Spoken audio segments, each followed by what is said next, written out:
Aneza nani bazalendo na ba FARDC na ba commandant surtout bazana kata ko kita direction Mubambiru alors bazana kata ko kita bango nyuso ngana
baike nani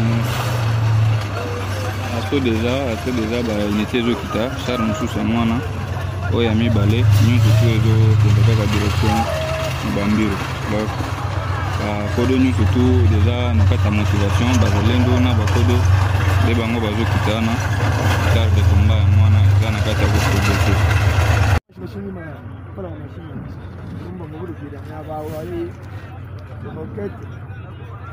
Antoine bazana intention mabe. Oya biso bazoya kana bachana esi kufa. O data.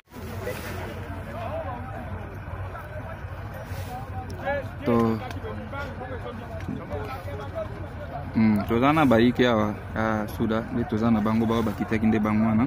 Alors baye to kabe na bango na defense moko place wana. OK, ça va.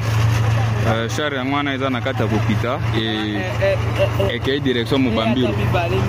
Direction Mubambiru ya mwana eza na nzela. Ba soda nyonso baza deja motivé fo ba landango sikoyo bakende po yango ekongola nzela bamona nini na ko pénétrer wana.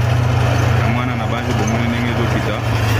Moni lisusu nini eza sima wana donc ya mwana azopita nde côté Mubambiru. Tous les unités baza pe déjà na kata kopita to te bandeni ni ko ata iki ezoke na Mubambiru nyonso wana nde eza sima nango eke Mubambiru wana bazo répondre bien kana balabala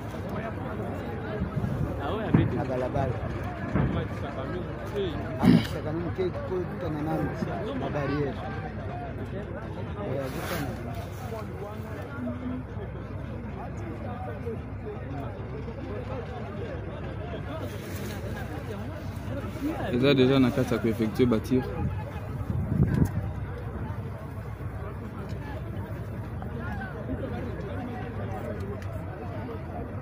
au place nani batterie telemi ba installer 12 set nde za place wana